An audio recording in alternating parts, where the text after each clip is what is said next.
Alors, pour des raisons, nous sommes maintenant 76, il est 20h05, donc nous allons commencer. Nous sommes 76 en ligne pour cette conférence. Alors, tout d'abord, je souhaite remercier Karine Nishimura d'avoir accepté de faire cette conférence pour nous tous. Et je vais la présenter très brièvement puisque tout le monde la connaît déjà, a priori.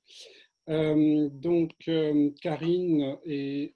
alors, attendez, parce que je suis un voilà. Karine Nishimura est journaliste, ça tout le monde le sait déjà, correspondante à Tokyo aujourd'hui de Libération, Radio France et Le Point, après avoir été pendant 15 ans journaliste de l'agence France Presse. Beaucoup de gens connaissent Karine aussi pour ses essais sur le Japon, notamment les Japonais, qui a été publié aux éditions Talendier et qui a reçu d'ailleurs le prix Shibusawa Claudel en 2009. C'est devenu un livre de référence sur le Japon. Elle a aussi publié un livre d'histoire du manga, toujours chez le même éditeur. Et Karine est aussi spécialiste des questions de téléphonie mobile et d'Internet. Elle est aussi l'auteur d'un Que sais-je sur la téléphonie mobile. Voilà. Je vais donc lui céder la parole tout de suite. Et donc, deux choses à préciser avant la conférence. Pour simplifier les choses, pour toutes les questions que vous avez, je vous suggère et je vous recommande chaudement de passer par le Q&A. Donc, cliquez sur Q&A qui est en bas de votre image Zoom pour pouvoir entrer une question. Et à la fin de la conférence, je transmettrai en fait les questions posées à Karine, notamment les questions qui reviennent le plus souvent. Euh, Petite parenthèse avant de lancer la conférence aussi, je vous rappelle que nous avons toujours la bouquinerie solidaire en ligne qui est toujours très active et qui fonctionne très bien si vous avez besoin ou envie d'acheter des ouvrages à petit prix, et sachant que la bouquinerie solidaire, tous les bénéfices récupérés de la bouquinerie sont redistribués à des ONG et des associations qui ont besoin de financement. Et je vous rappelle aussi que c'est toujours en ligne. Vous avez toutes ces informations-là sur le site internet français du monde ADF Tokyo. Il suffit d'aller se connecter dessus. Vous avez aussi les informations concernant la prochaine conférence qui a lieu le samedi 26 septembre à 15 heures sur le droit des successions en France et au Japon et surtout entre la France et le Japon. Il y a déjà beaucoup d'inscrits et apparemment les places sont déjà closes en ce qui concerne les informations individuelles. Les rendez-vous individuels sont déjà clos puisque toutes les places sont prises pour ça, mais il reste des places évidemment pour assister au webinaire le 26 septembre à 15 heures. Voilà. Et sur ce, je donne donc la parole à Karine, que nous allons écouter les oreilles grandes ouvertes. Bien, eh bien bonsoir, bonsoir à tous. Merci d'être aussi nombreux. Je suis impressionnée, un vendredi soir à 20h. Donc, c'est un grand honneur pour moi de pouvoir partager ce que mon travail de journaliste ici me permet d'apprendre, notamment sur la politique. Alors déjà, en préambule, je voudrais indiquer que je ne suis pas politologue, je ne suis pas académicienne, je ne fais pas un travail académique sur le sujet, je ne suis pas non plus analyste ni commentatrice, je suis avant tout journaliste.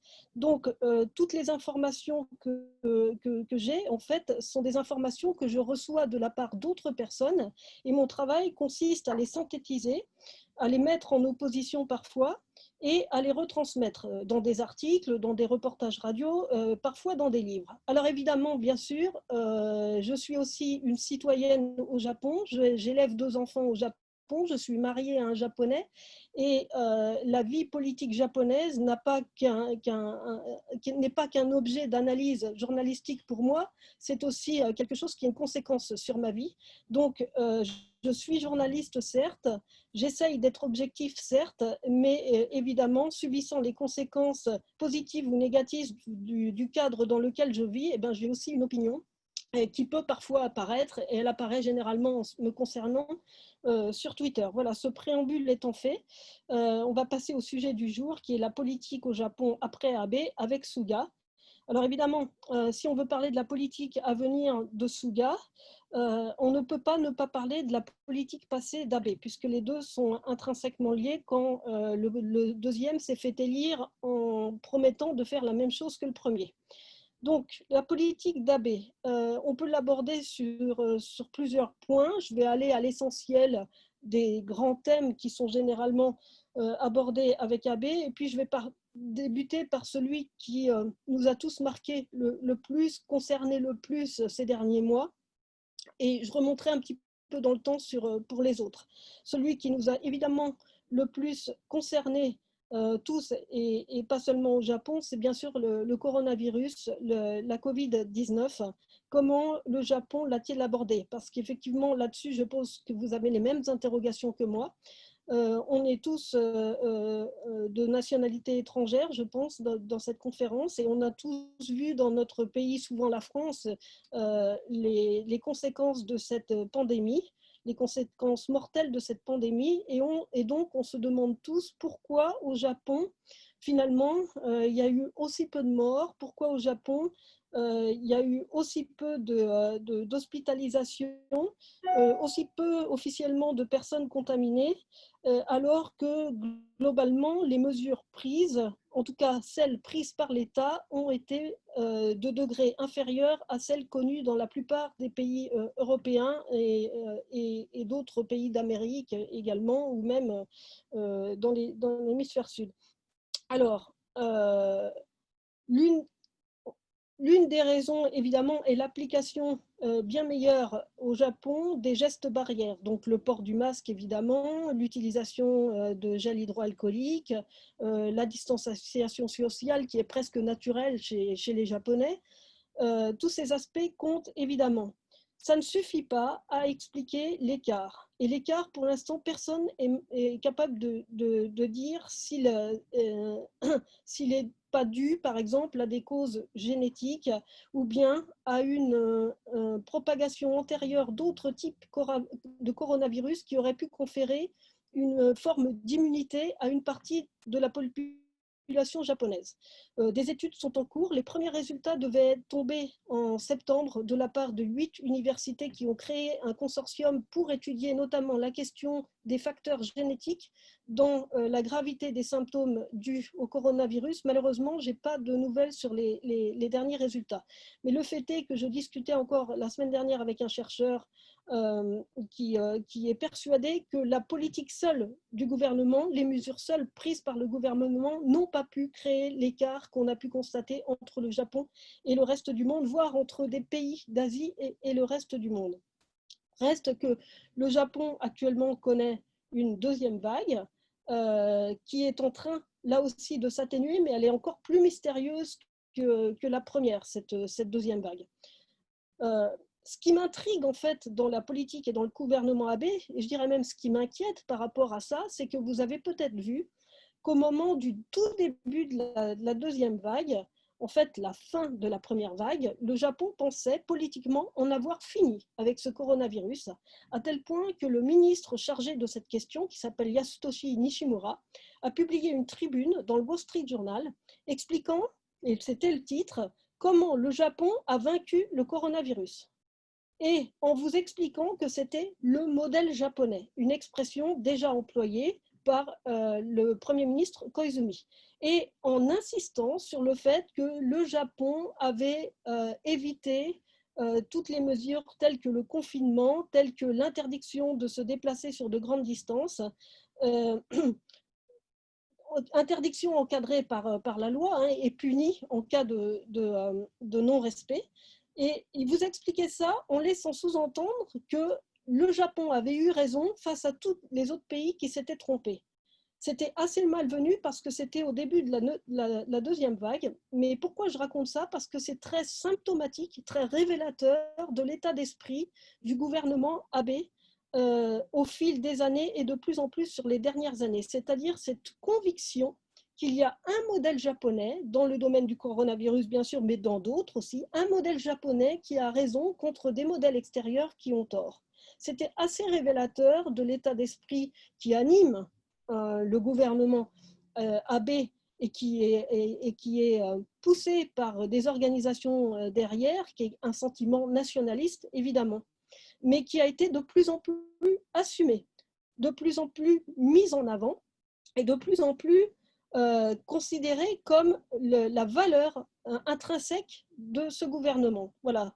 Donc j'arrête là sur ce coronavirus, non sans signaler néanmoins qu'il y a eu des mesures qui ont été très populaires et dont on a tous profité aussi, qui est la décision de verser 100 000 yens à chaque personne, enfants compris. Donc c'est vrai que ça a constitué un soutien important pour des familles. En revanche, on peut déplorer qu'il n'y ait pas eu les mêmes mesures de chômage partiel, par exemple, que celles qui ont été appliquées en France, et qu'il y ait des destructions d'emplois massives qu'on ne voit pas forcément encore, et souvent des personnes en situation précaire. Ça m'amène la transition à la politique économique de Shinzo Abe, donc on a appelé les Abenomics, et qui ont connu une grande popularité à leur tout début. C'est un mot qui faisait référence même en France. Je me souviens de ministres français qui félicitaient le Japon avec ses Abenomics, qui félicitaient notamment, et c'était la gauche française, la largesse budgétaire que ces Abenomics supposaient. Donc, on avait, je vous rappelle, 3 piliers dans les Abenomics. La largesse budgétaire, donc l'État peut sortir de l'argent, l'État n'en a plus officiellement, mais en a encore tant qu'on veut et peut en sortir encore.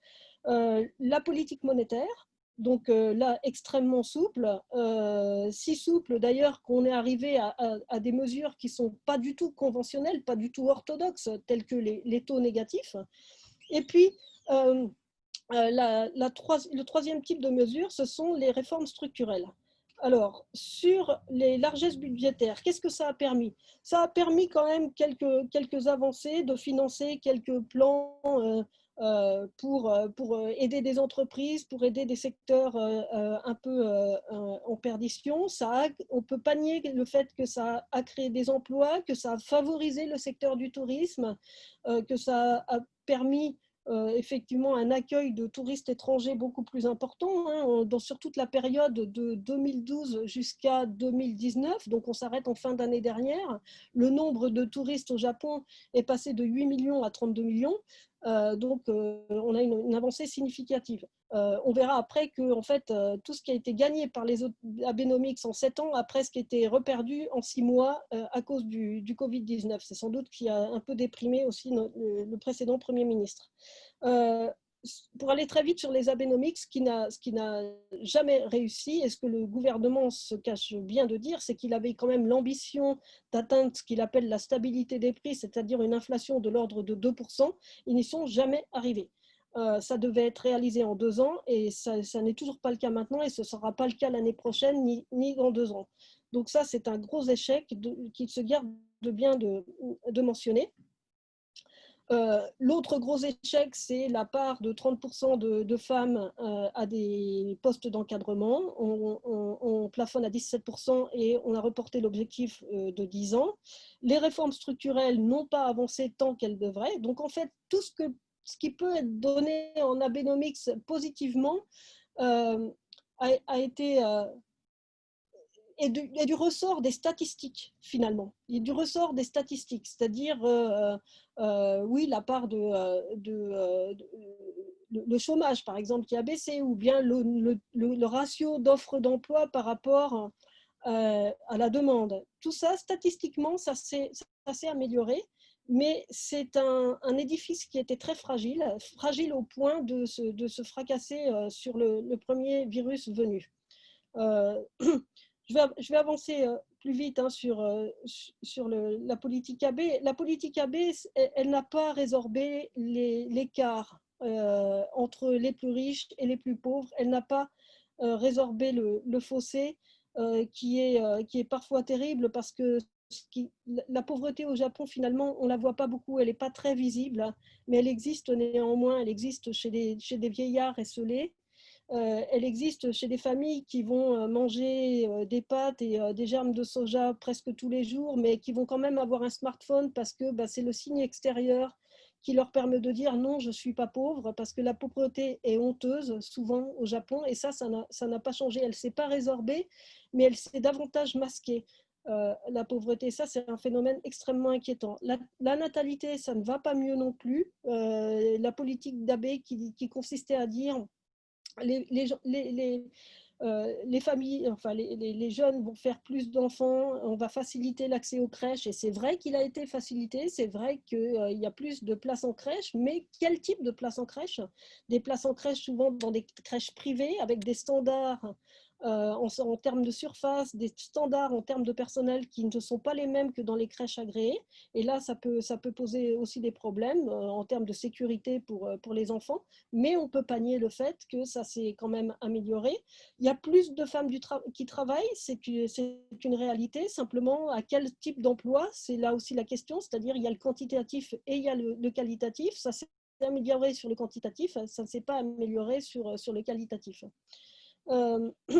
Est-ce que les réformes d'Abe ont permis aux entreprises japonaises de se maintenir à un niveau d'innovation, de se maintenir à un niveau de recherche et développement qui permettent de rivaliser avec la montée en puissance des Chinois, des Européens, les Français compris, et des Américains? La réponse est clairement non. J'ai vu presque au jour le jour s'effondrer les entreprises japonaises, alors soit réellement dans leur structure même, je parle par exemple de Toshiba, je pourrais parler de Sharp qui a été sauvé finalement par Foxconn, le Taïwanais.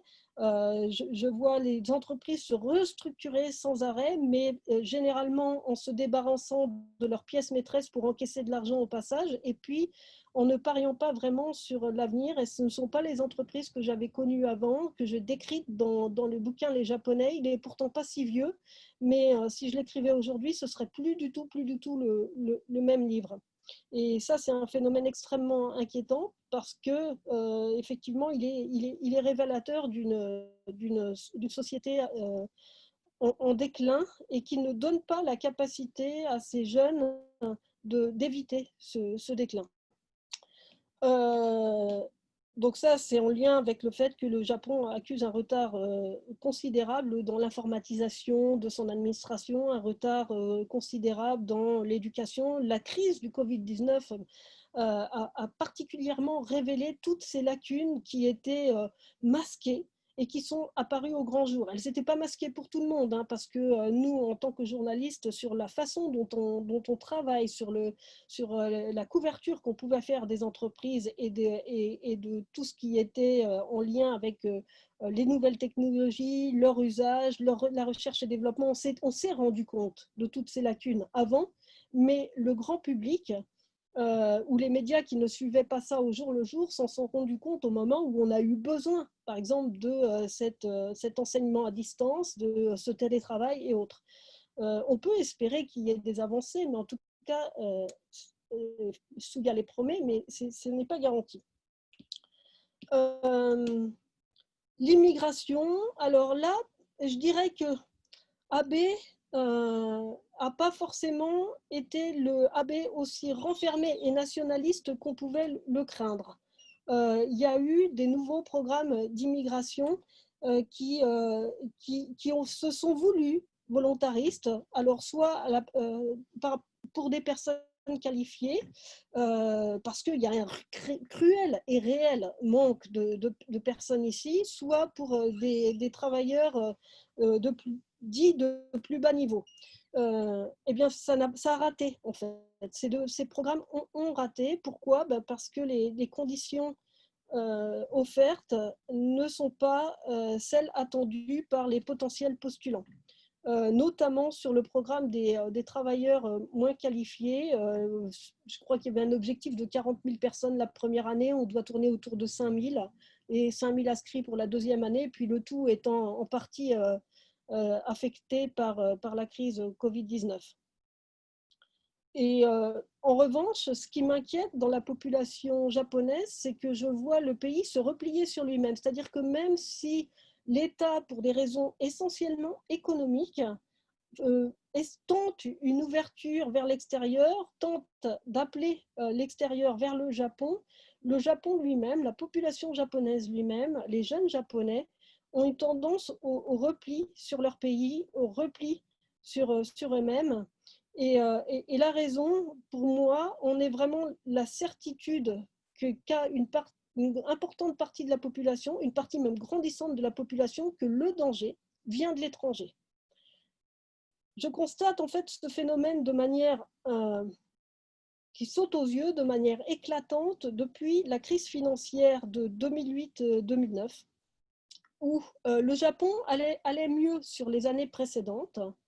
Et puis, il y a eu cette crise et elle est venue de l'étranger, c'est exact, et elle a conforté un sentiment qui est lancinant, qui est toujours à l'état latent dans la société japonaise, de celle du danger de l'étranger.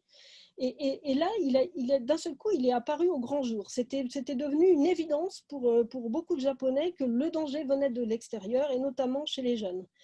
Et ensuite, on a bien sûr eu le tsunami au Japon qui a replié les Japonais là aussi sur eux-mêmes en disant notre pays aussi est en danger de façon intrinsèque, donc il faut qu'on soit solidaires, il faut qu'on soit tous ensemble.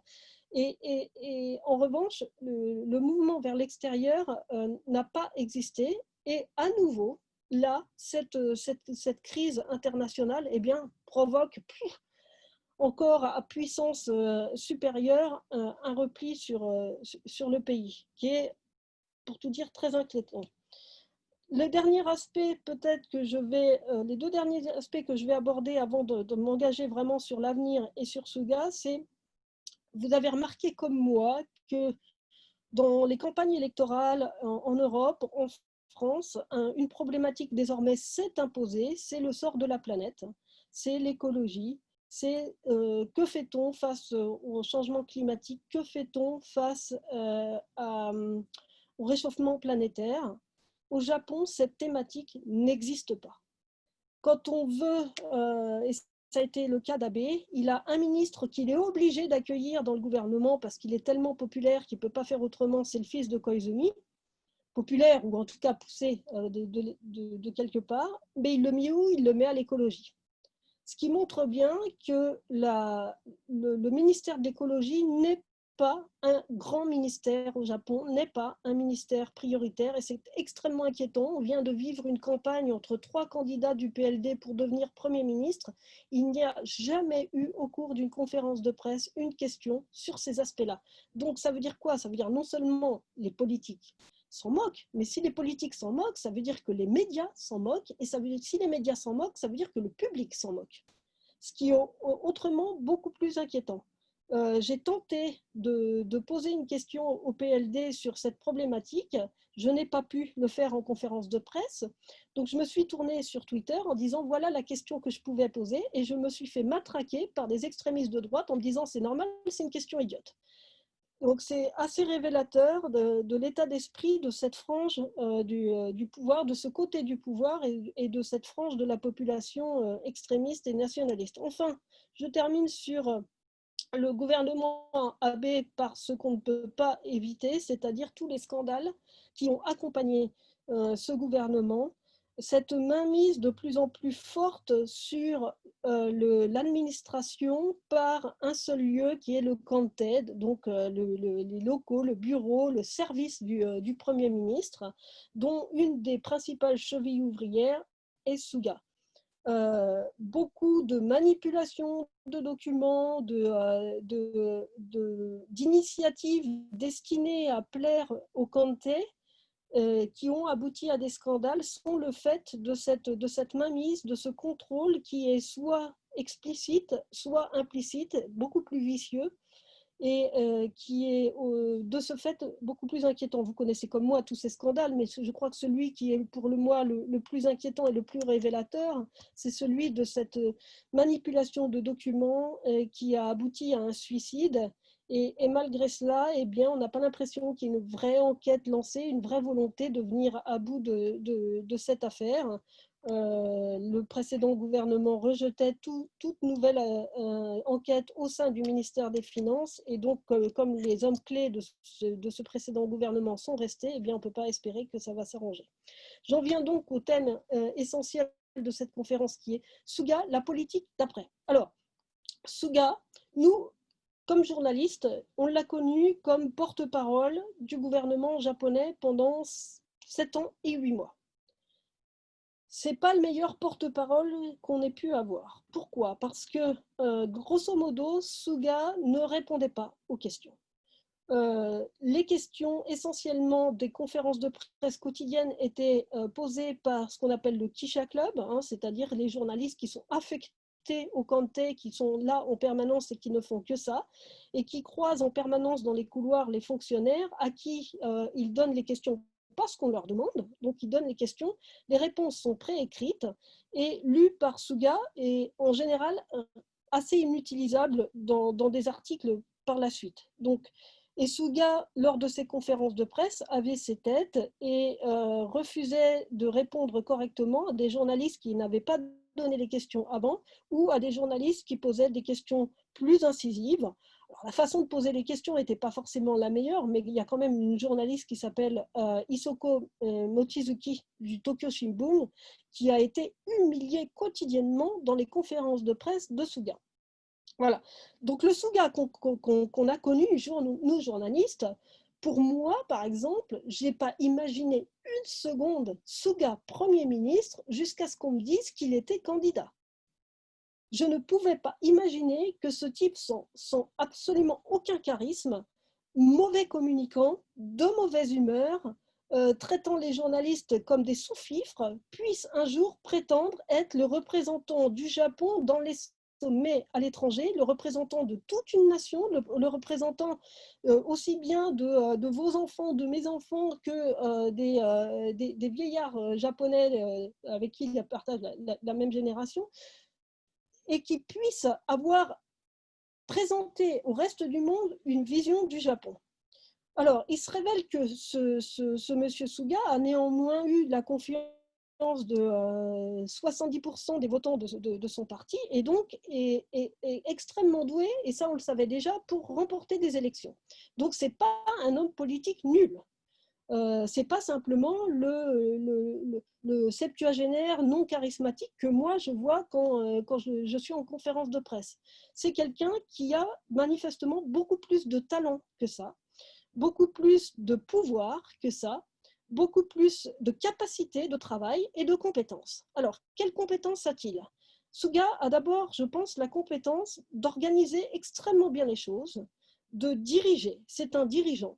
C'est forcément un bon dirigeant pour arriver à tenir, comme il l'a fait, tous les ministères entre eux, toutes les agences gouvernementales entre elles, et pour les mettre à sa botte sous le mandat d'Abe. Il a prévenu qu'il allait continuer. Donc, sur le plan organisationnel, je pense qu'il mettra les hommes qu'il veut au poste qu'il veut. Ça, c'est une première chose. Et toutes les personnes que j'ai interrogées sur Suga sont d'accord sur ce plan-là. C'est quelqu'un qui a cette puissance et c'est un travailleur. Et il veut s'entourer de ministres travailleurs et de personnel bureaucratique travailleurs aussi. Donc ce gouvernement va travailler, ça c'est une certitude. Il va travailler pourquoi? C'est toute la question. Faut-il s'attendre avec Suga à des réformes? Je pense, et les analystes et les personnes que j'ai interrogées pensent que non. Il sera beaucoup plus conservateur que ne l'a été Abe. Beaucoup plus dans une politique ancrée sur l'intérieur. Beaucoup moins axé sur la politique extérieure. Et c'est peut-être pour ça que tout à l'heure, je ne l'ai pas beaucoup cité dans l'action d'Abe, parce que finalement, j'y vois mal Suga. L'action d'Abe sur le plan extérieur a été très visible. Il a été très présent à l'étranger, il a énormément voyagé, il s'est fait connaître, il a redoré l'image du Japon à l'extérieur sur certains aspects seulement. Elle s'est dégradée par ailleurs, mais pas forcément de sa faute. Suga n'aura pas cette même capacité à l'extérieur. On le voit difficilement tenir le rang à côté d'Emmanuel Macron, de Vladimir Poutine ou de Donald Trump. Il fera le job quand même parce qu'il sera obligé, mais ce sera pas de la même façon qu'Abe. En revanche, sur le terrain intérieur, il aura le souci de plaire à la population et de lui rendre la vie plus facile par des choses très visibles, très pragmatiques, très matérielles. Il faut se souvenir que Suga a été ministre des Affaires intérieures et de la communication du temps du premier mandat de Shinzo Abe, donc 2006-2007, et que l'un de ses combats à ce poste a été de faire baisser la redevance de la télévision. Donc un combat contre la NHK, un combat contre un empire public. Il faut se souvenir que Suga a une obsession qui est de faire baisser les factures de téléphonie mobile, à tel point que les actions des opérateurs de télécom mobile ont baissé fortement quand on a commencé à entendre que Suga était le candidat favori pour succéder à Abe. Donc toutes ces petites choses qui tiennent au cœur finalement des Japonais, et ça compte énormément, eh bien il peut apporter des améliorations sur ce sujet-là. Il a un credo, Suga, qu'il a répété maintes fois dans ses récentes conférences de presse, qui est d'abord vous essayez de faire par vous-même. Et puis votre entourage va vous aider, la communauté à laquelle vous appartenez va vous aider, et l'État est un filet de sûreté qui va vous éviter de vous casser la figure. Alors c'est une vision politique qu'on partage ou qu'on ne partage pas, c'est la sienne. Mais elle est très ancrée sur une politique intérieure. C'est-à-dire que je ne vois mal Suga venir voler au secours de quelqu'un qui serait parti à l'étranger, qui aurait monté sa boîte et qui l'aurait coulé. Ce n'est pas du tout l'approche qu'il a. Néanmoins, il va plaire, je pense, au moins dans un premier temps à la population, parce qu'il a toutes ces petites préoccupations très quotidiennes, très matérielles, et quand vous regardez les sondages, c'est assez frappant. Vous regardez les sondages ce matin dans la presse japonaise, l'Asahi Shimbun sort un taux de popularité du nouveau gouvernement de 65%, puis vous prenez le Nikkei, il est à 74%. Il faut se souvenir qu'il a la moitié de son gouvernement qui vient du gouvernement Abe quasiment à la même place, et que le gouvernement Abe était tombé à 32-33%. Donc, qu'espère donc la population quand elle soutient Suga avec les mêmes ministres? Eh bien, que lui-même change la donne sur des aspects qui concernent le quotidien des Japonais.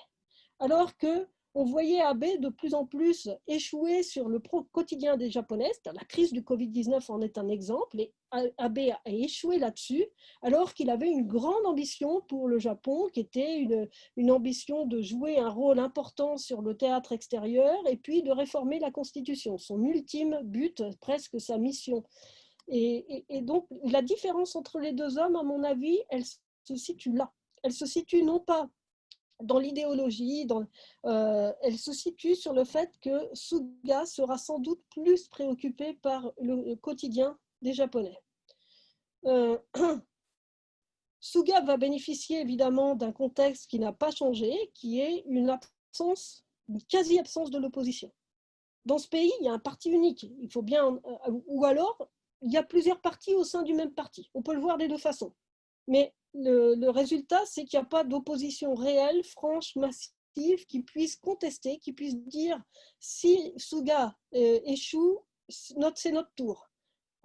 Si Suga échoue, même dans un an, l'opposition ne sera pas en état de le concurrencer, tout simplement parce que c'est matériel aussi, ce n'est pas seulement un point de vue purement politique, c'est matériel aussi. Ils n'ont pas les candidats à présenter partout pour pouvoir être une force de contestation suffisamment forte face au PLD qui, lui, est absolument partout enraciné.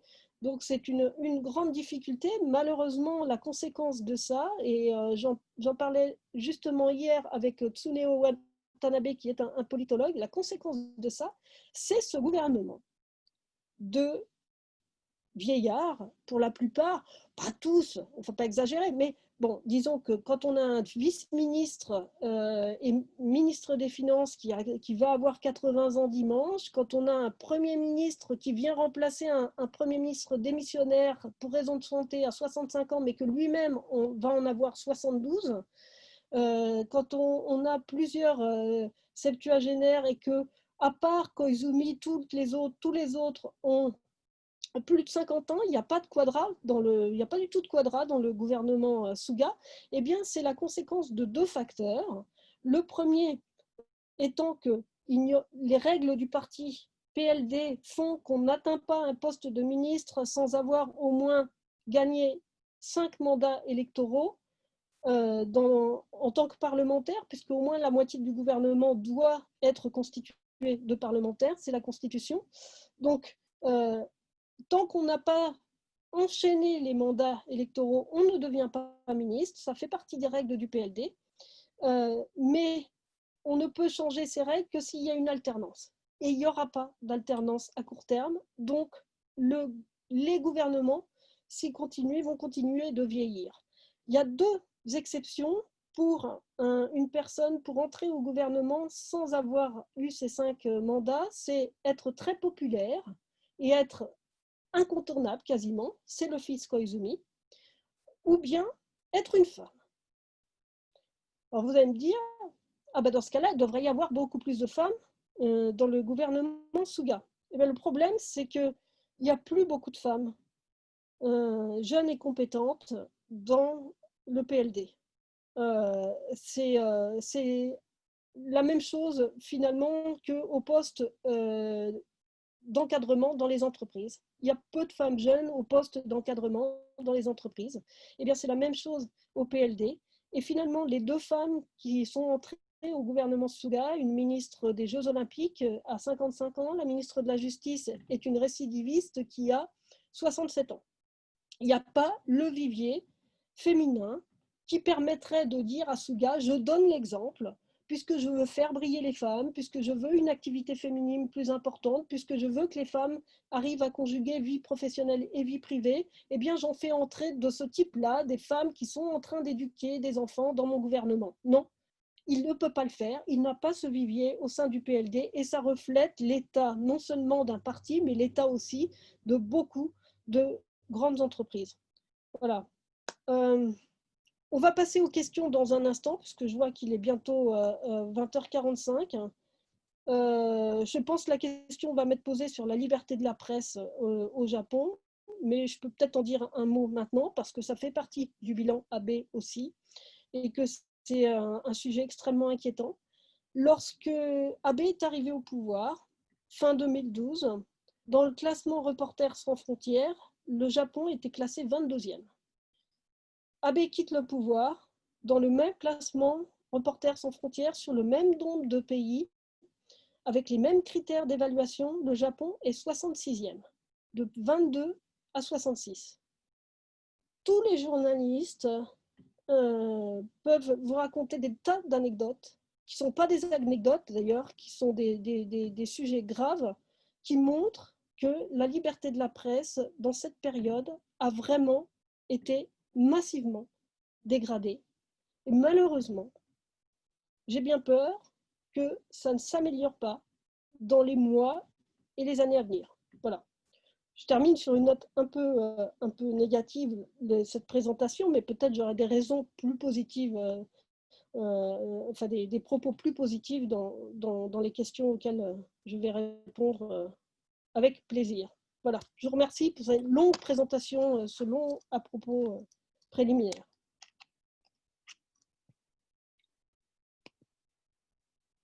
Merci Karine pour cette présentation en même temps intéressante et aussi déjà un peu dense, puisque ça a couvert pas mal d'éléments en fait, aussi bien du côté du gouvernement Abe que de celui qui est en train de se mettre en place actuellement.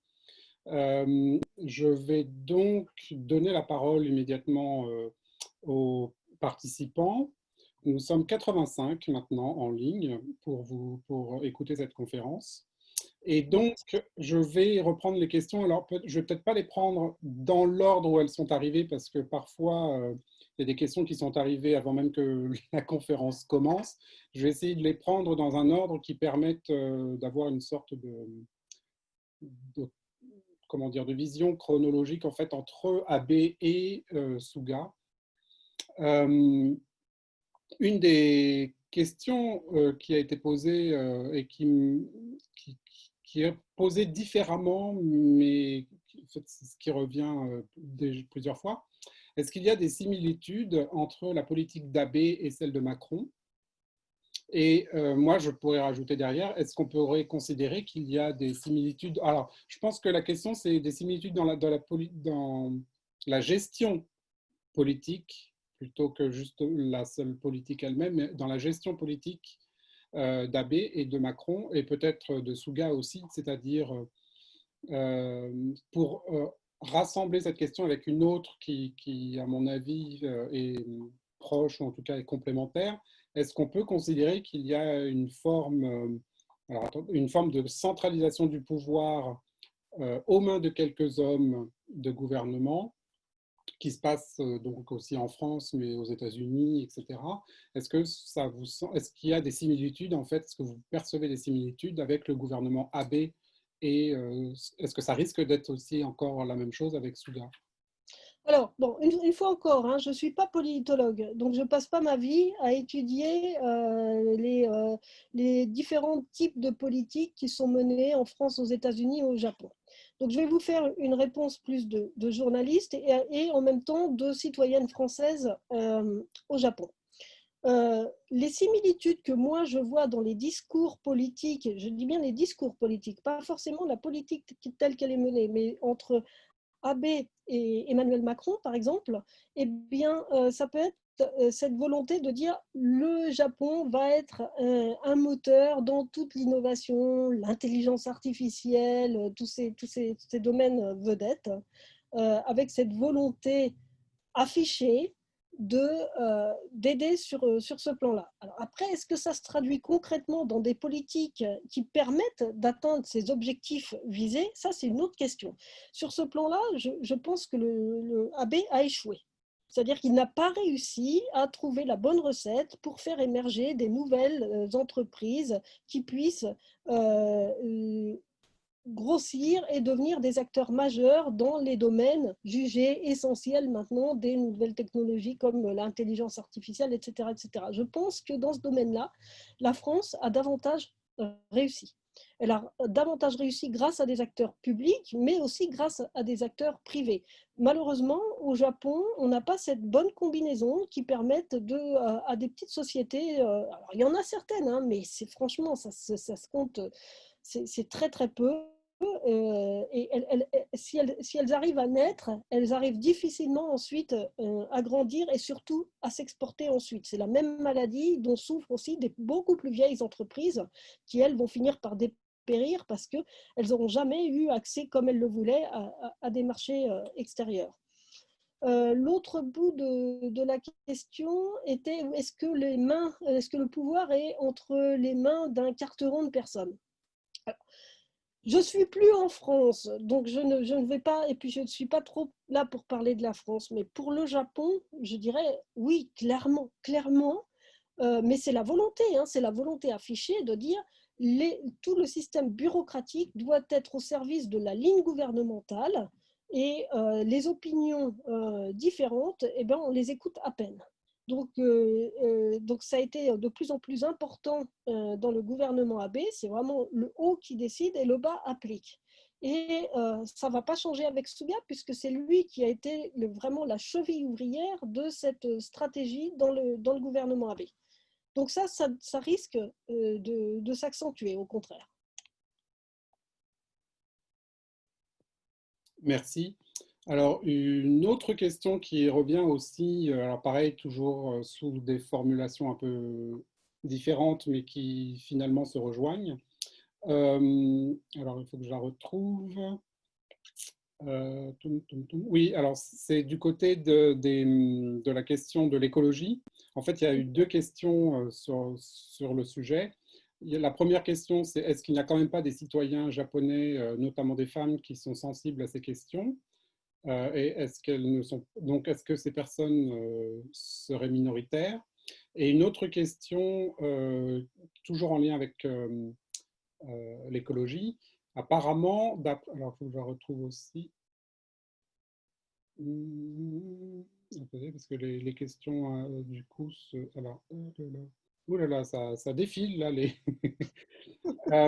Donc, par rapport à la question de l'écologie, apparemment, dans le dernier classement du Times Higher Education, qui est spécialisé sur les actions pour le climat, qui a été publié en avril 2020, le Japon serait le pays le plus représenté dans le tableau global, avec 37 institutions citées qui agissent pour le climat, suivi du Royaume-Uni, puis de la Russie.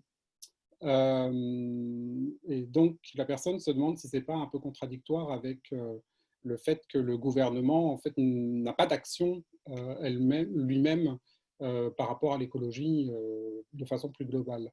Alors, là, je vais répondre effectivement très clairement.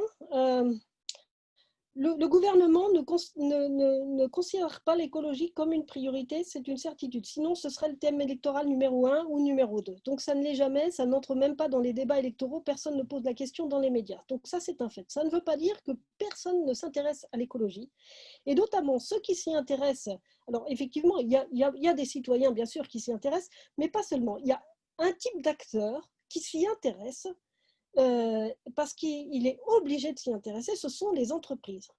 Donc, vous avez effectivement toutes les entreprises, les grandes institutions qui ont cette préoccupation, qui ne sont pas incitées à les avoir par l'État, elles sont davantage incitées à les avoir par les actionnaires d'une part, par la concurrence internationale d'autre part, par les coups de gueule des consommateurs aussi, mais pas simplement les consommateurs japonais, mais surtout les consommateurs étrangers. C'est-à-dire que les consommateurs étrangers étant eux-mêmes beaucoup plus préoccupés par l'aspect écologique, elles choisissent davantage les marques et les entreprises avec ce critère-là. Évidemment, ce n'est pas le seul à entrer en ligne de compte, mais ça compte beaucoup. Et donc, effectivement, on voit les grandes entreprises, notamment celles qui sont bien implantées à l'étranger. Je pense à Sony, je pense à Panasonic, des gens comme ça, je pense à Mitsubishi Electric, qui ont une préoccupation du recyclage, de l'emploi des matériaux, de techniques de production qui soient beaucoup plus douces, écologiques pour la planète. Donc effectivement, du côté des entreprises, des grandes institutions, on a cette préoccupation. Mais est-ce que ça suffit? C'est-à-dire que si toutes les entreprises japonaises, par exemple, et si tous les citoyens japonais se mettent à bien consommer, à bien utiliser l'énergie, à bien utiliser les produits qu'ils achètent, est-ce que pour autant le Japon sera un pays qui deviendra le paradis des écologistes? Absolument pas, parce que dans cette préoccupation-là, même si vous utilisez moins d'énergie, il faut regarder comment cette énergie est produite. Et quand vous avez un maximum de centrales à charbon au Japon et que plutôt que de dire on va les réduire, le Japon dit on va réduire les plus polluantes, mais on va quand même continuer de construire des moins polluantes, eh bien, est-ce que le Japon comme entité, comme pays, devient d'un seul coup un très bon élève? C'est une autre question. Donc là encore, hein, la préoccupation que moi j'ai, c'est que ce n'est pas un thème politique. Et je trouve ça inquiétant par rapport à la situation de la planète d'une part, et puis par rapport à l'importance quand même que ça dit de ce sujet dans la vie des citoyens qui vont être beaucoup plus préoccupés, par exemple, par l'augmentation, et ça se comprend, l'augmentation d'une taxe sur la consommation. C'est logique parce qu'on est dans une situation où les gens ont besoin de se préoccuper de leur lendemain demain, pas le lendemain de la planète, mais le leur, demain, comment on mange. Donc la taxe sur la consommation, quand elle augmente, eh bien c'est aujourd'hui que ça a un impact. Moins consommer pas très bien pour la planète, l'impact, il n'est pas ressenti immédiatement. Ce qui m'inquiète le plus, en fait, c'est de voir que le Japon est un des pays qui subit le plus les conséquences de ce réchauffement climatique quand on voit les passages de typhons qui sont de plus en plus forts, les inondations dues à un nombre croissant grande saison des pluies. Bon, alors après, on en a vu dans le passé, hein, ce n'est pas forcément immédiatement directement lié, mais en tout cas, si le réchauffement climatique a des conséquences de plus en plus fortes, in fine, le Japon sera un des pays à en souffrir le plus de par sa position géographique et sa structure, et la structure de l'habitat à l'intérieur du Japon. Mais ce lien n'est jamais fait. Vous avez, dans les campagnes électorales, une préoccupation sur les catastrophes naturelles. Par exemple, Ishiba a énormément parlé de la prévention des catastrophes naturelles. À aucun moment, il ne l'a relié à l'évolution climatique de la planète. C'est ça que je trouve inquiétant, en fait, dans le discours politique japonais, c'est qu'on ne fait pas le lien entre les deux. Est-ce qu'on ne le fait pas parce qu'on considère qu'il n'existe pas, ou est-ce qu'on ne le fait pas parce que ça ne les sert pas sur un plan politique? C'est toute la question. Je n'ai pas vu Ishiba après pour lui demander, mais je trouve ça extrêmement intriguant, en fait. Oui, je vais apporter un petit complément de réponse à cette question sur l'environnement et sur les actions. Quelqu'un d'ailleurs le mentionne non pas en question, mais en espèce de complément aussi de réponse. Les enjeux, en fait, les enjeux environnementaux sont laissés aux initiatives de la société civile. Et donc, effectivement, même si le Times Higher Education a un très bon classement pour le Japon dans les établissements de l'enseignement supérieur impliqués justement dans l'information, dans les initiatives justement pour essayer notamment sur les campus d'avoir des initiatives liées à l'environnement. En réalité, ce n'est pas une politique menée par le gouvernement ou qui viendrait du haut. Ce sont Exactement. toujours des initiatives locales ou des initiatives individuelles qui sont gérées localement et qui ne touchent pas toute la population. Et qui ne sont pas forcément aidés par l'État, en outre. Non, en plus, non, du tout, absolument pas. Et par ailleurs aussi, on a vu là dernièrement le fait que les sacs plastiques aujourd'hui sont payants. Mais bon, quand on voit que le sac plastique est à... En fait, on fait payer certains sacs plastiques, mais pas tous. C'est-à-dire que on va faire payer le sac plastique dans lequel on met ses courses, mais on ne fait pas payer le sac plastique supplémentaire dans lequel on range la boîte en plastique qui a déjà servi à emballer le légume. Ces sacs-là en plastique, eux, restent gratuits. Et quand on paye 2 yens le sac, c'est pas faire payer. Les gens, là, c'est de la constatation vraiment basique à côté de chez moi. Il y a encore des gens qui achètent les sacs plastiques parce que pour eux, ça ne change strictement rien de payer 2 yens de plus. Oui, bien sûr, c'est pas une question. Il y a quand même une évolution. Moi, je trouve que relativement vite, il y a eu une réduction de la consommation des sacs plastiques. Une petite réduction, mais pas suffisante par rapport à la surconsommation qui a lieu au Japon. Bon, ça c'était d'une parenthèse écologique. On va revenir aux questions sur le gouvernement. Alors, il y a eu beaucoup de... Alors, j'essaie de retrouver... il y a beaucoup de choses beaucoup de questions. Est-ce qu'on a une question sur ce qu'on vient de vivre, hein, et particulièrement tous les étrangers au Japon? Oui, La alors fermeture du il y a pays. une question sur la crise du Covid. Est-ce qu'on doit s'attendre à un certain nombre de faillites et de fermetures d'entreprises comme en France? Oui, bien sûr. Oui, C'est oui, mais ça. ça a déjà commencé, hein. Donc, ça a déjà commencé. Les secteurs les plus touchés sont assez similaires, hein. Les secteurs du tourisme, de la restauration, de l'hébergement. Donc, c'est pour ça que le gouvernement met à fond appuie à fond sur la campagne Go to Travel, parce qu'effectivement, il y a quand même, on était à 32 millions, plus de 32 millions de touristes étrangers, enfin de visiteurs étrangers l'an passé au Japon. On va tomber à 5 millions cette année dans le meilleur des cas. Grâce au premier mois de l'année, au tout premier mois de l'année. Mais donc c'est terrible pour ces secteurs-là et beaucoup s'en relèveront pas, c'est une certitude. Maintenant, on n'aura pas les chiffres immédiatement. Et puis, il y a des secteurs connexes qui ne vont pas survivre, hein, c'est une évidence. La seule chose, c'est que bon, peut-être que beaucoup d'entreprises aussi sont tenues par des vieilles personnes ici et qu'elles n'avaient pas de toute façon une longue durée de vie ensuite. Donc, ça va peut-être un petit peu atténuer le phénomène par rapport à des entreprises qui viendraient de se créer et qui mourraient rapidement à cause de la Covid-19. Mais bon, il est clair que les conséquences seront massives et puis ces faillites d'entreprise auront pour autre conséquence des suicides. Malheureusement, ça reste une porte de sortie pour beaucoup de Japonais, un fardeau financier, une perte de travail, une perte de confiance en soi-même se traduit malheureusement plus facilement au Japon que dans d'autres pays par un suicide. Il y a des projections, je ne devine pas là non plus, hein, ce sont des chercheurs avec qui j'ai discuté, évidemment, qui ont fait des projections sur tous ces sujets et qui ont eu la gentillesse de les partager. Oui, effectivement, effectivement.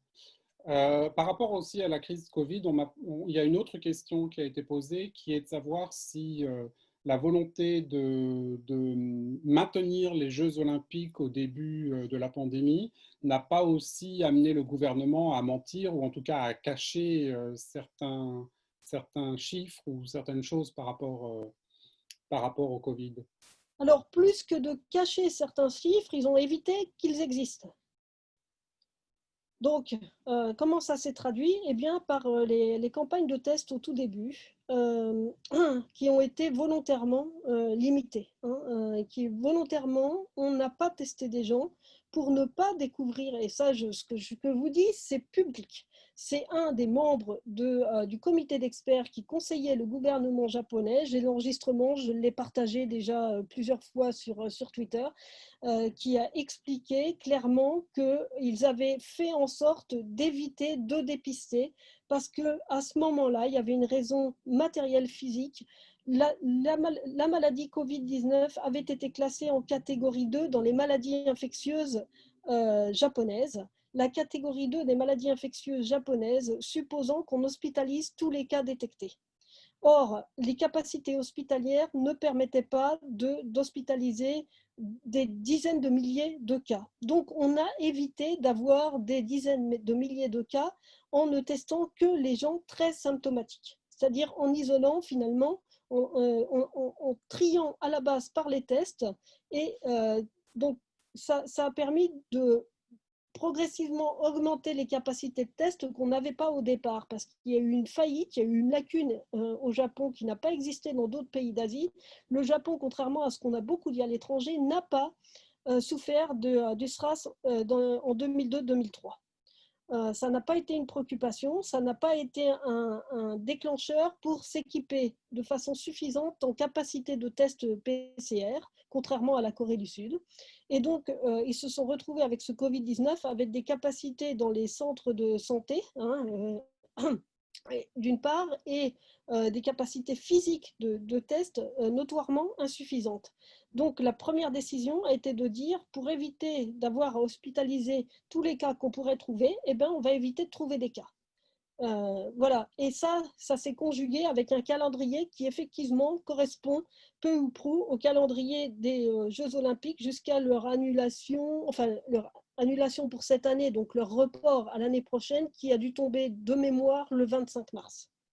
À partir de cette date-là, on a commencé à avoir des capacités de tests supérieures qui ont incité aussi à déclencher l'état d'urgence le 7 avril à Tokyo et dans 4-6 préfectures en tout de mémoire, et puis ensuite à l'étendre à l'ensemble du pays. Mais il faut bien voir qu'effectivement, le pays a adapté sa stratégie de dépistage en fonction de sa capacité de test et de sa capacité à gérer un nombre de cas dépistés.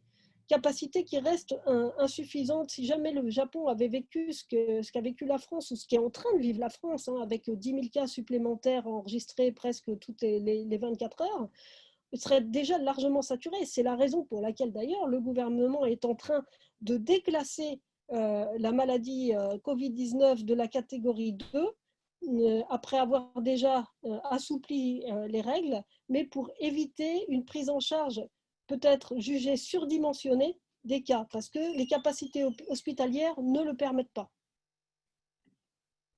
Voilà. Juste Donc, oui, pareil, Alors, le calendrier Jeux Olympiques continuera de jouer sur le calendrier et la façon de gérer la crise Covid-19 au Japon, puisque maintenant on est passé dans la seconde phase qui est on fera les Jeux l'an prochain, comme le dit Thomas Bach, le président du CI2, du CIO, avec Covid ou sans. Donc, on est entré dans une phase nouvelle et qui est toujours cette phase d'essayer d'enthousiasmer la population, d'enthousiasmer les sponsors, surtout dans un premier temps, pour faire les Jeux Olympiques l'année prochaine. Donc moi, j'assiste là régulièrement, quasiment toutes les semaines, à des conférences de presse pour nous expliquer comment on va bien gérer les protocoles sanitaires, comment on va échafauder d'abord les protocoles sanitaires et puis bien les gérer ensuite pour pouvoir faire les Jeux Olympiques à la date prévue avec ou sans le Covid. Ça pose une autre question. J'attendais qu'elle arrive parce que j'en ai pas parlé avant en me disant j'aurais forcément la question, mais c'est cette fermeture du pays que vous avez tous subie.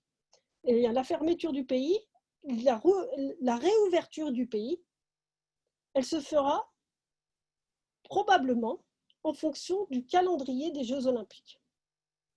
Ce qui est très inquiétant, mais le premier moteur, la première motivation du gouvernement pour ouvrir le pays, ce sera, on le voit apparaître dans les conférences de presse du ministre des Affaires étrangères, par exemple, ce sera les Jeux Olympiques. Ça aurait été pire si Abe était resté. Parce qu'Abe, c'était vraiment son objectif. Il faut tenir les Jeux Olympiques. Suga sera peut-être un peu moins obnubilé par cette question-là.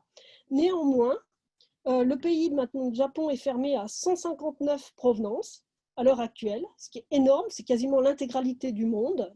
Quasiment l'intégralité du monde ne peut pas venir au Japon à l'heure actuelle. Mais on va rouvrir d'abord pour permettre aux acteurs clés des Jeux Olympiques de venir. Donc, on va sélectionner, vous allez voir se rouvrir des couloirs qui vont peu ou prou correspondre aux couloirs nécessaires pour l'organisation des Jeux Olympiques. Voilà. Alors, on en bénéficiera peut-être, on en a bénéficié finalement, la levée finalement des restrictions sur les résidents. C'était la première étape obligatoire pour pouvoir commencer à faire venir des gens des Jeux Olympiques. C'est-à-dire qu'ils avaient quand même compris qu'il serait difficile de justifier la venue de gens liés aux Jeux Olympiques en continuant de maintenir des restrictions aussi fermes sur les résidents. Ça, je le tiens de qui? Je le tiens de quelqu'un qui était au ministère des Affaires étrangères, qui avait une position beaucoup plus souple, beaucoup plus compréhensive que des personnalités des services de l'immigration. Parce qu'il faut bien voir qu'il y avait entre les deux des dissensions sur ce sujet-là. Le ministère des Affaires étrangères était en première ligne puisque c'est lui qui recevait tous les dossiers et les reproches des ambassades, plus les questions méchantes des journalistes lors des conférences de presse. Donc, il y avait quand même des gens au ministère des Affaires étrangères extrêmement compréhensifs de la situation, ce qui n'était pas nécessairement le cas dans les services de l'immigration. Quoique, il y avait aussi des gens qui avaient très bien compris la difficulté que ça représentait. Simplement, ce qu'on peut se dire, c'est qu'à un moment donné, il a fallu prendre une décision sur la limitation des entrées au Japon. Et que le critère, le curseur est venu se positionner sur la nationalité, sans, dans un premier temps, que les décisionnaires aient pris la mesure des conséquences humaines que ça pouvait avoir. Ça a été une décision purement technocratique, bureaucratique, sur des critères de nombre. C'est-à-dire que, je vais vous citer un des responsables des services de l'immigration au moment le plus chaud, au moment où cette question était la plus tendue, et en lui demandant quels étaient les facteurs qui avaient amené à cette décision. Et il m'a répondu très clairement, dans l'idéal, on aurait voulu bloquer tous les gens venant de l'étranger. Mais constitutionnellement, on ne pouvait pas le faire pour les personnes de nationalité japonaise. Donc, on l'a fait pour tous les autres. Voilà. Oui, c'est assez clair. Mais du coup, ils n'ont pas mesuré les conséquences que cela pouvait avoir sur des familles binationales. C'était pas entré dans leur... Il y a dans l'imaginaire de certains Japonais et de bureaucrates quelque chose de l'ordre de... On ne peut pas traiter les étrangers comme les Japonais. il doit y avoir une différence quelque part. Donc, ça leur est pas venu à l'esprit que des résidents étrangers au Japon, finalement, étaient comme des citoyens japonais. Mais pour eux, c'était le moyen d'éviter leur entrée dans le pays et leur préoccupation, c'était de limiter le nombre d'entrées dans le pays. Donc, ils aboutissaient à leur but, en fait. Voilà, sans en mesurer toutes les conséquences qu'ils ont découvertes après, malheureusement, que certains ont sans doute regretté. Hein, et en discutant avec eux, je me souviens qu'au moment où ils ont annoncé la levée de ces restrictions, donc c'était le 28 août pour le 1er septembre, un des fonctionnaires des services de l'immigration est venu me voir et, en m'enlevant les mots de la bouche, en me disant « enfin ». Est-ce que lui, je crois, avait compris quelle était la préoccupation des étrangers. Donc, ce qui est terrible au Japon, c'est que vous avez très souvent comme ça des gens qui sont extrêmement compréhensifs, gentils individuellement, mais la machine dans son ensemble est d'une atrocité sans nom. Et on l'a vécu. J'ai d'autres questions qui sont encore arrivées entre-temps, mais notamment une qui va nous être posée directement par François Roussel, qui est le conseiller, qui est conseiller des Français de l'étranger. Donc, je vais lui donner la parole tout de suite pour qu'il puisse poser sa question. Oui. Bonsoir, merci beaucoup Karine pour cet exposé très passionnant. Et il y aurait beaucoup de choses à dire, je pense, que sur la liberté de la presse en particulier.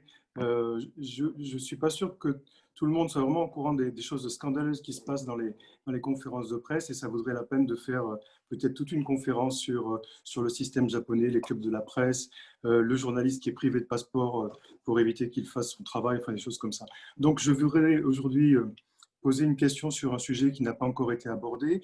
Avant-hier, la ministre de la Justice, que vous avez appelée joliment ministre de la Justice récidiviste, dans sa conférence de presse de prise de poste, a cité la question des enfants séparés d'un de leurs parents suite à un divorce. Est-ce que vous pensez qu'on peut espérer une amélioration sur ce dossier avec sa nouvelle nomination comme ministre de la Justice ? Alors, je pense qu'elle a été bien conseillée par les gens du ministère de la Justice, parce que, vous le savez comme moi, et vous en êtes aussi à l'origine, et tout le monde doit vous remercier, le bruit médiatique qui existe autour de cette question, et puis les décisions, les initiatives qui ont été prises en Europe, au Sénat en France, et puis au Parlement européen. Donc, c'est devenu un sujet que commencent à entendre aussi certains médias japonais. Et quand on devient ministre de la Justice au Japon et qu'on fait une première conférence d'arrivée en poste, on peut difficilement, si on prétend avoir un message qui s'adresse non seulement au Japon, mais aussi à l'extérieur, éviter cette question. Grâce à tous les mouvements qu'il y a eu, des actions, notamment du président Macron quand il est venu au Japon, tout ça, ça compte. Ça n'a pas un effet immédiat sur les politiques, mais n'empêche, ça les touche. Ça les touche, et ça ne veut pas dire qu'ils vont agir, mais ils sont obligés de faire savoir que c'est un des sujets qui est arrivé sur leur table. C'est un message à l'adresse de l'extérieur. Malheureusement, effectivement, on ne peut pas, je pense, en déduire qu'il y aura une action immédiate, massive, à la hauteur de nos attentes sur ce type de sujet, parce que c'est d'une extrême complexité. Le moyen qu'ils vont probablement utiliser pour améliorer les choses, c'est de s'occuper d'abord des cas japonais. S'occuper des cas japonais, parce qu'il y en a beaucoup. Hein. Il y a énormément de cas japonais aussi. Donc, on a vu un changement de loi qui concerne le fait de faire revenir un enfant chez un parent japonais au sein d'un couple japonais. Quand il y a une décision de justice, elle ne peut pas encore être appliquée totalement par la force, comme ça peut être le cas en France, mais on a quand même levé certaines restrictions pour le rendre plus facilement applicable, disons. Et ça, ça a été fait dans la volonté de pouvoir aussi faire la même chose dans les cas de convention de la Haye. Donc, ça ne résout pas tous les cas. Si la mère, par exemple, continue à s'opposer fermement au retour de son enfant dans le pays dont elle est venue et duquel elle a extirpé son enfant, ça ne résoudra pas ce cas-là, mais ça va quand même faciliter certaines situations. Voilà. Donc, je pense que c'est un des leviers. Si le Japon se met à ne changer les choses que pour les cas binationaux, ce sera extrêmement problématique et ce sera difficile à lui pour le faire. Mais en aucun cas, je pense qu'il faut cesser de marteler le- les drames que vivent les gens qui sont dans cette situation. Et j'ajouterais une chose, je pense qu'il va falloir, du côté des États étrangers, former des gens, mais vraiment les former de façon très pointilleuse sur le droit japonais. Il y a une lacune considérable qui aboutit à des quiproquos, à des erreurs claires, manifestes de la part, par exemple, d'avocats en France sur les cas qu'ils ont à traiter. C'est-à-dire qu'ils ne connaissent pas, de mon point de vue, je vais être peut-être un petit peu dur, mais ils ne connaissent pas suffisamment le droit japonais pour pouvoir le condamner de cette façon-là. Il faut agir de façon beaucoup plus experte, parce que sinon la réponse qu'on a, et la réponse que j'ai eue moi-même récemment lors d'une conférence du ministre des Affaires étrangères, qui est ce que nous disent les Européens est faux. Et factuellement, il n'a pas toujours tort.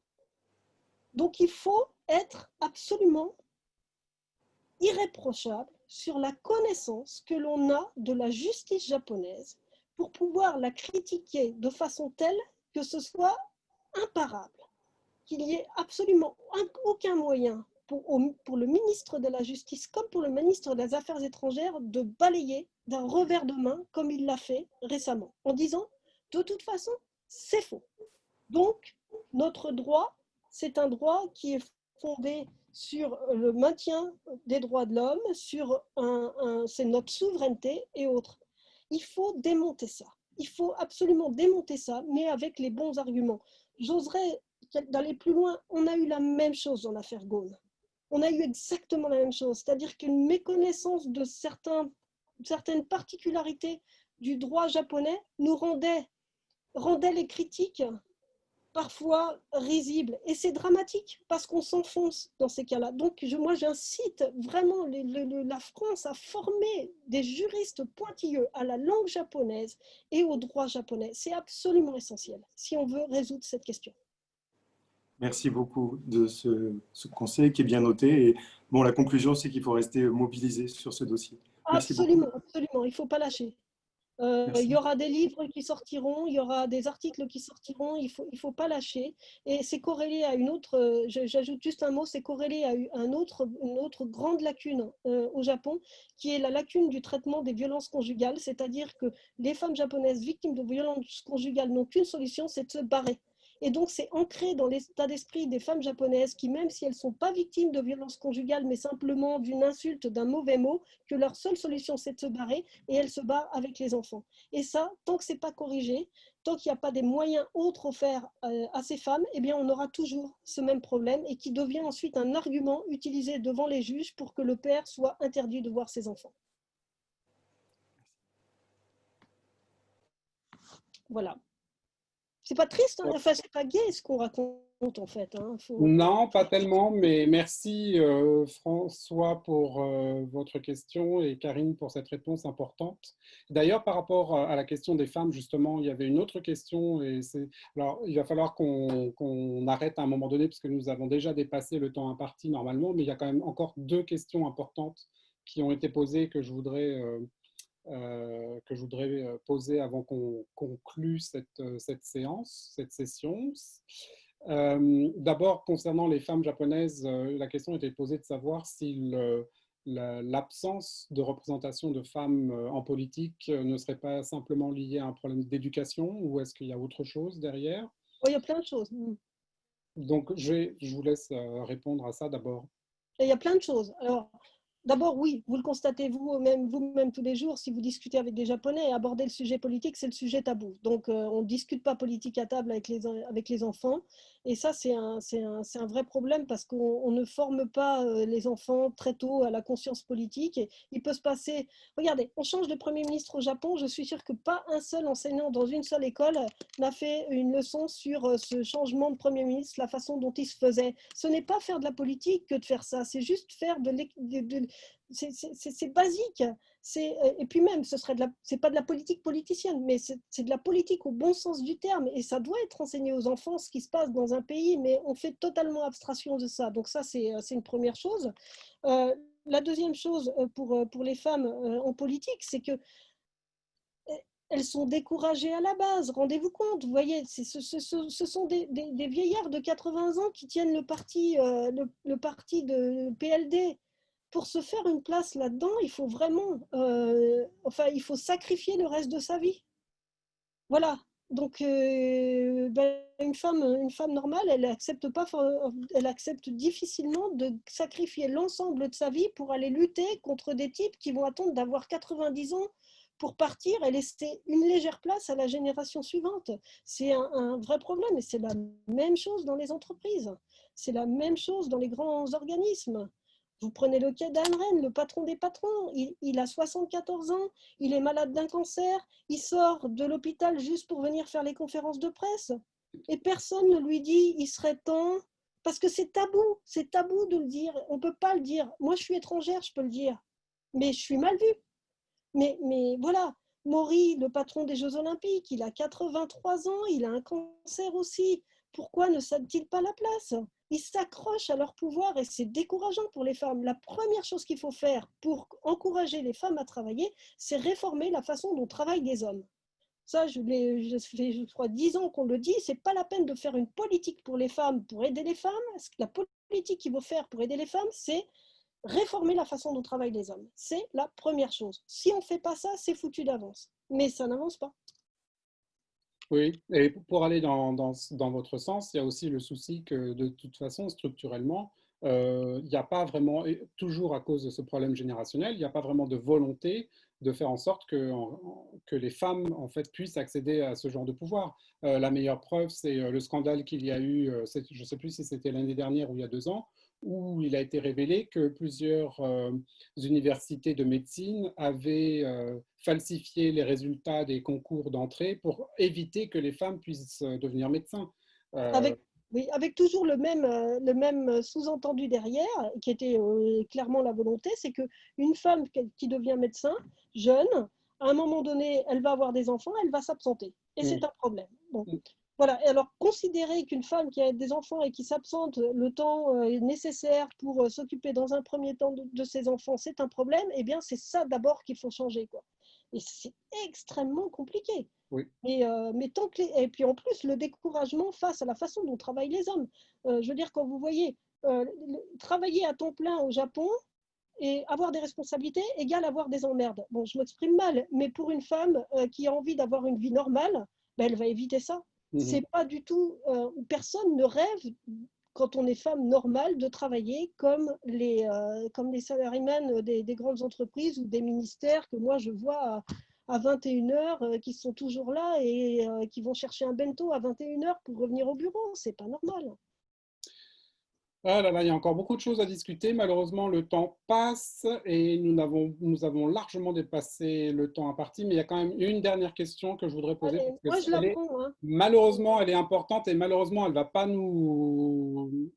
nous réjouir parce qu'elle reste, c'est encore une question assez difficile. La question concerne le fameux article 9 de la Constitution. Puisque Abe n'a pas réussi à l'abroger, en gros, mais apparemment, il semblerait que beaucoup de ministres actuels, notamment le frère, en fait, le frère d'Abe, qui est Nobuo Kishi, serait plutôt partisan justement du changement de cette constitution. Donc, est-ce que vous ne pensez pas qu'il y aurait un risque, entre guillemets, que ce soit quelque chose que Suga puisse réussir à accomplir? Alors, première chose sur cette réforme constitutionnelle, elle suppose plusieurs choses. Et concernant l'article 9, elle ne suppose pas son abrogation. Et il faut savoir que c'est certes un rêve d'Abbé, mais c'est avant tout un projet vieux comme le parti presque, du PLD, qui a fait des propositions très claires concernant la réforme constitutionnelle, celle qu'il veut dans un premier temps mettre en œuvre, et qui est de mentionner clairement l'existence des forces d'autodéfense, bon, l'euphémisme qui qualifie l'armée japonaise, dans la Constitution, jugeant qu'il est anormal que ces forces d'autodéfense existent, mais qu'elles n'aient pas d'existence constitutionnelle. Donc ça, c'est une des modifications constitutionnelles que veut impérativement faire le PLD à une date qui est, pour elle, inconnue. Abe s'était fixé l'objectif de 2020, c'est raté, parce que c'est un sujet extrêmement sensible et puis que la règle veut qu'il y ait un référendum pour valider ces modifications constitutionnelles. Donc, ce n'est pas la seule bonne volonté d'un Premier ministre qui peut permettre d'arriver là. Alors, Abe a quand même été un peu truand sur plusieurs aspects. D'abord, il a quand même réussi une chose qui est assez forte, c'est à réinterpréter une partie de la Constitution pour augmenter les prérogatives des forces japonaises à l'étranger.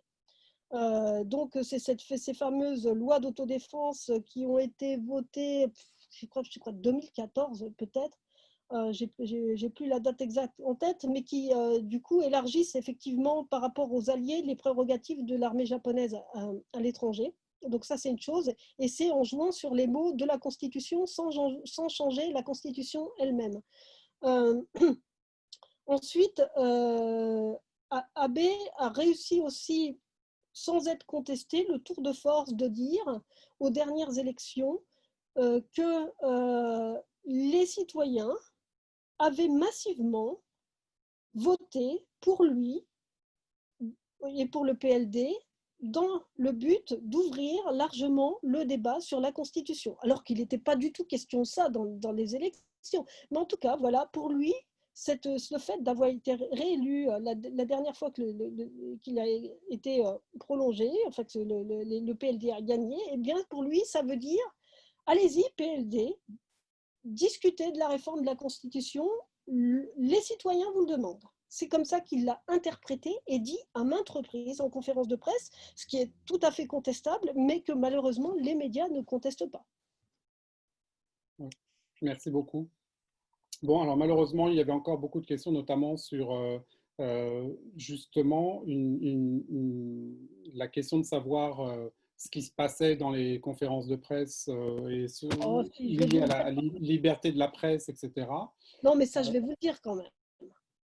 Non, bon, et on va finir là-dessus parce qu'après, voilà. Ça va faire trop tard. Je vais vous le dire quand même. Voilà. Il se trouve qu'il y a des conférences de presse systématiques de la plupart des ministres, 1 ou 2 jours par semaine, généralement le mardi et le vendredi. Les conférences de presse qui m'intéressent le plus personnellement sont celles du ministre des Affaires étrangères et de la ministre de la Justice. Donc, je m'inscris régulièrement pour y participer. Et je vous assure que c'est vrai. J'envoie le mail d'inscription à la conférence de presse du ministre des Affaires étrangères avant l'heure limite qui est 17h la veille et j'attends avec mon téléphone à côté de moi. Il ne se passe pas 3 minutes sans que mon téléphone sonne. Ça s'écrit sur mon téléphone, c'est le service du presse du ministère des Affaires étrangères qui me remercie de m'être inscrite à la conférence de presse et qui me demande si j'ai une question et qui me demande quelle est la question que je vais poser au ministre. Parce que le ministre est incapable de me répondre à une question sans qu'au préalable, les bureaucrates lui aient préparé un mémo. Et alors, parfois, je m'amuse à donner une question et j'en pose une autre, notamment à la ministre de la Justice. Et ce qui arrive à ce moment-là, c'est une quasi-panique parmi le personnel autour, parce que je les mets dans la mouise. Ce n'est pas la question qu'ils ont eue, ce n'est pas le mémo qu'elle a. Et donc là, je vois quelqu'un se précipiter d'écrire un mémo à toute vitesse pour le donner à la ministre.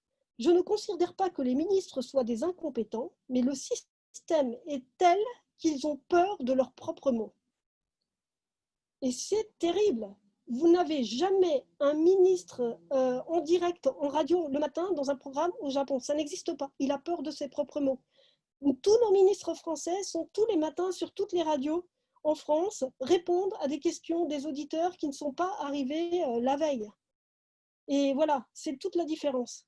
Donc le système les bloque. Et quand vous voyez ces ministres, par ailleurs, dans un contexte tout à fait différent, ou quand ils ont fini d'être ministres, eh bien, ils sont capables de vous répondre. Donc c'est terrible, ce carcan dans lequel ils se trouvent. Et voilà. Et donc on n'a jamais des bonnes réponses. Oui, ça ne doit pas être simple ensuite pour écrire les articles. Non, c'est... Bon, eh bien, merci beaucoup en tout cas pour cette conférence et le temps que vous avez accepté de prendre pour répondre à toutes ces questions. Je vais céder la parole maintenant à Sublime, la présidente de Français du Monde Tokyo, pour qu'elle conclue cette séance, cette conférence. Voilà, merci beaucoup encore Karine et Merci à vous. et merci encore à tous les participants d'être restés au-delà du temps qui était imparti. Sublime. Oui, ben moi, donc je me joins donc à Olivier pour vous remercier beaucoup, Karine, pour cette conférence. Vraiment, je vous tutoie dans la vie, mais là, je vais vous dire. Voilà ma vie. Et donc, ben, merci infiniment. Je merci à tous les participants d'avoir été aussi nombreux.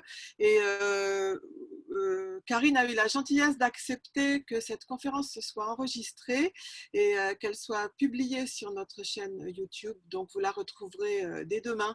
Donc, vous pouvez le dire à vos amis si vous connaissez des gens qui souhaitaient participer à cette conférence et qui, pour X raisons, n'ont pas pu. Elle sera visible sur notre chaîne YouTube. Donc, je vous rappelle aussi que le 26 septembre, donc samedi 26 septembre, ce sera la conférence sur le droit des successions en France, au Japon, avec une notaire française, des avocates japonaises du barreau de Tokyo. Les inscriptions sont toujours possibles. Je crois que par contre, pour les inscriptions à des rendez-vous individuels, je crois que c'est complet. Mais pour assister en tout cas à la conférence, c'est toujours possible. Je vous remercie infiniment. Je vous dis à samedi 26. et merci encore, Karine.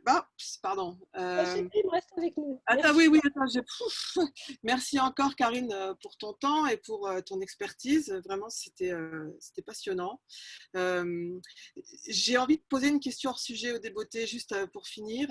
Ça fait 2 ans que Tiffaine Véron a disparu à cause de la Covid. Sa famille ne peut plus venir en ce moment pratiquer des recherches.